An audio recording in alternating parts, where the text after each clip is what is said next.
اختيار الولايات المتحدة لتنظيم كأس العالم كان وراه تحدي كبير خاضه مجموعة من المغامرين عشان يجيبوا كأس العالم لبلادهم. خلينا نعرف شوية تفاصيل عن التجربة دي.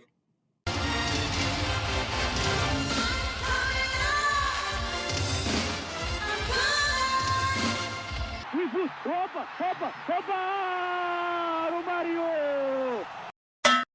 يوم 4 يوليو 88 الفيفا اختار الولايات المتحدة الأمريكية عشان تستضيف كأس العالم 94، وفضلها على البرازيل والمغرب اللي كانوا مترشحين عشان يستضيفوا كأس العالم. وده كان في الاجتماع اللي اتعمل في فندق موفنبيك في مدينة زيورخ في سويسرا. عملية الاختراع اتعملت مرة واحدة وكسبتها الولايات المتحدة بعد ما أخدت أكتر من نص أصوات المكتب التنفيذي، رغم إن شعبية الكورة هناك مش رقم واحد زي البرازيل والمغرب. ده حتى وقتها ما كانش فيه دوري أمريكي ولا المنتخب الأمريكي عرف يتأهل لكأس العالم من سنة 50. بول شتيل أمين صندوق الاتحاد الأمريكي وقتها بيقول إن لما الاتحاد عرف الفيفا برغبتهم في الترشح للاستضافة في فبراير 87، الناس في الفيفا كانت بتضحك، عشان زي ما شتيل بيقول هما ما كانوش مرشحين خالص للاستضافة دي. الولايات المتحدة كان سبق لها التقدم على كأس العالم 86 اللي كان المفروض هيتنظم في كولومبيا، لكن في أكتوبر 82 كولومبيا أعلنت إنها مش هتقدر تنظم. كولومبيا كانت نالت التنظيم سنة 74 أيام ما كان عدد الفرق 16، فلما زاد العدد ل 24 فريق سنة 82 ما قدروش يحققوا كل طلبات الفيفا فانسحبوا من التنظيم. وقتها حاولت أمريكا تفوز بالتنظيم بس وقوبل عرضها بالرفض على أساس إنهم مش عارفين ينظموا دوري فهينظموا كأس العالم إزاي، وفضلوا عليهم المكسيك. إذا كان في شخص ممكن ينسب له إنجاز الحصول على تنظيم كأس العالم في أمريكا فالشخص ده هو فيرنر فريكر، رئيس اتحاد الكرة الأمريكي وقتها. وده راجل أمريكي من أصل ألماني ومولود في يوغوسلافيا، أسرته هجرت لأمريكا سنة 52 بعد الحرب العالمية التانية، وهناك بدأ يمارس الكورة. ولما بطل كورة سنة 69 اتجه للعمل الإداري في الكورة برضه، لحد ما بقى نائب رئيس اتحاد الكورة سنة 74 وبعدها بقى رئيس الاتحاد. فريكر كان بيحلم من تنظيم كأس العالم في أمريكا، وبعد فشله في ملف تنظيم كأس العالم 86 بدأ يحدد مونديال 94 كهدف له. هو كان عارف إن أوروبا صعبة ما تنظمش كأس العالم ورا بعض، فنشن على 94، وساعتها هيكون عنده أريحية ووقت أطول عشان يعد ملف مفيهوش ثغرات، وهيكون كمان حل مشاكل الاتحاد، وكمان هيكون فكر ازاي يبدأ دوري أمريكي محترم ما يخليش حد يقدر يقول انتوا مش هتعرفوا تنظموا. فريكر قال ان احنا اتعلمنا من اللي حصل في ملف مونديال 86، وقتها الاتحاد ما كانش مستقر، وبالتالي ما قدرناش ننال احترام وتقدير من الفيفا. انما اللي حصل بعد كده اننا قعدنا تشكيل الاتحاد وكمان وفرنا له الموارد المادية، فبالتالي نظرة الفيفا اتغيرت لنا. فريكر عمل شركة بدون أرباح عشان يجيب المونديال لأمريكا. الشركة دي استعانت بخدمات شركة تانية بيرأسها واحد اسمه جيم تريكر. تريكر كان عنده خبرة كبيرة بالعلاقات العامة الرياضية. الناس دي اشتغلت في الدعاية والتسويق للملف طوال 8 شهور اللي تلت إعلان الولايات المتحدة نيتها لاستضافة كأس العالم 94.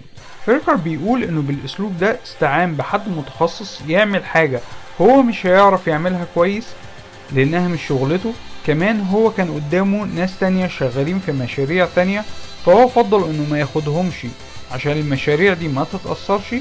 فريكر كمان بيقول إن اختيار الدولة المنظمة هو انتخابات بس على عدد قليل من المنتخبين اللي هم أعضاء المكتب التنفيذي للفيفا، وهو كرياضي قديم بيقول إن ده كان شيء صعب جدا بالمقارنة بإنجاز رياضي معين هيقعد يتمرن لحد ما يحققه.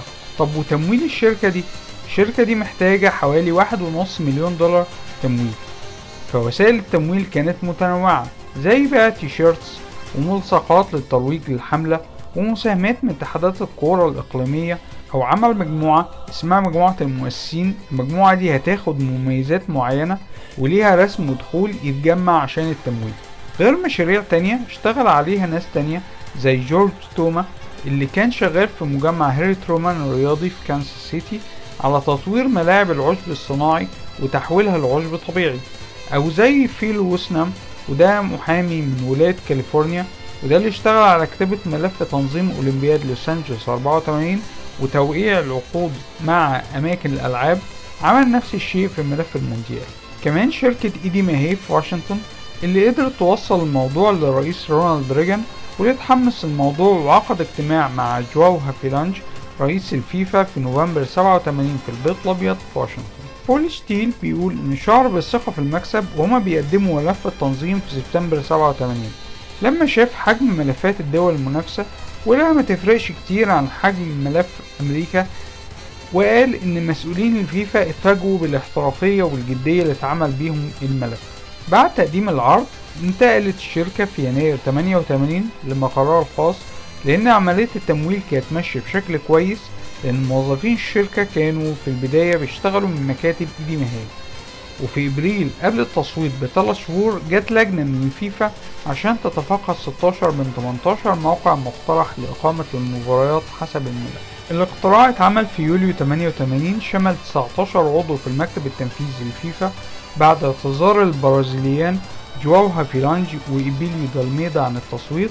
فأخدت أمريكا 10 أصوات والمغرب 7 أصوات والبرازيل صوتين، فحصول أمريكا على أكتر من نص عدد الأصوات كان يعني فوزها بالتنظيم من أول جولة. الحقيقة الفيفا كان عنده دوافع كتير لقبول عرض أمريكا، زي إن أمريكا هي موقع محايد بين كل القوى التقليدية للكورة، ورغبة الفيفا في زيادة شعبية الكورة في أمريكا. كمان بعد أولمبياد لوس أنجلوس 84 الجمهور الكورة فيها كان حوالي 1.4 مليون متفرج، ده كان أعلى رقم بين كل الألعاب، أثبت إن اللعبة لها شعبيتها هناك، غير طبعا توفر الملاعب والبنية التحتية اللي مش محتاجة كتير عشان تكون جاهزة. المغرب كانت بتحاول تكسب تعاطف المكتب التنفيذي بأنها هتكون أول دولة أفريقية وعربية تستضيف المونديال، وبناء عليه أخذت كل أصوات أفريقيا وآسيا، 3 من أفريقيا و3 من آسيا، بالإضافة لصوت ممثل الاتحاد السوفيتي اللي أكيد مش هيدي صوته لأمريكا.